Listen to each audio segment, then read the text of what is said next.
At the end of this year, I did what I always do, which is I go and look what new Canadian films came out. The thing about Canadian cinema, if you're trying to dive into it, is that the release schedules are not that hot.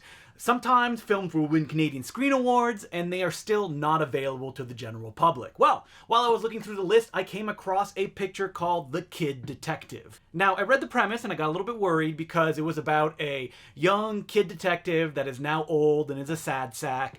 Stories that I feel like I've seen a lot in fiction, and there was a comedic version with Mystery Team. But I decided to check this one out, not because Adam Brody is a very handsome and charismatic man, but because it was directed and written by Evan Morgan. Now, Evan Morgan is a guy that co-wrote The Dirties, a film that I love that came out a number of years ago. And while that film was a mock documentary, it did have a great comedic feel, and I was curious what he could do with the concept that, I'm gonna be honest, didn't really excite me that much. The Kid Detective is great. If I had to do a quick pitch, I would say it's kind of like Shane Blackish, like Nice Guys, Kiss Kiss Bang Bang, but way more low-key, and if we're going to get really specific, way more Canadian. Canadian art is all about losers, and that's what The Kid Detective is. Adam Brody is a loser. He's in his early 30s. When he was a kid, he used to solve crimes like it was nobody's business, but it was all simple crimes. But a murder when he was a kid completely threw him off his game, and now he's just a sad sack. But the plot kicks into gear when someone approaches him and says, "I would like you to solve the murder of my boyfriend."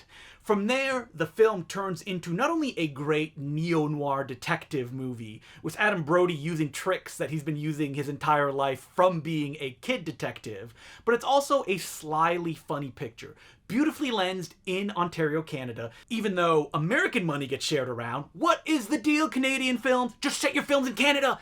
It doesn't matter, and it actually makes a difference when Canadians can see their films taking place in the place that they live. Anyway, it's the kind of film that it would be tough to make a sequel because it is so linked with the character's past and his present and what the future will contain, and bringing all of those elements together, not just in a comedic fashion. I mean, Adam Brody is great as a comedic actor in this film, kind of giving really dry line deliveries that could have gone wrong very easily.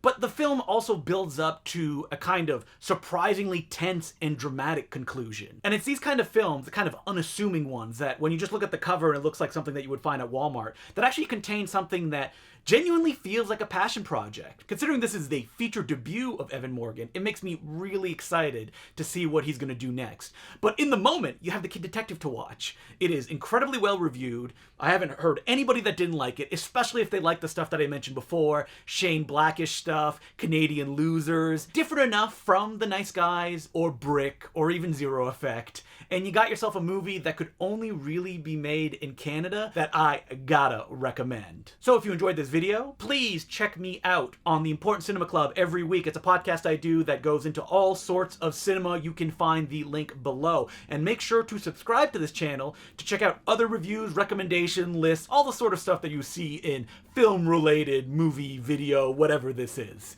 And thanks for watching.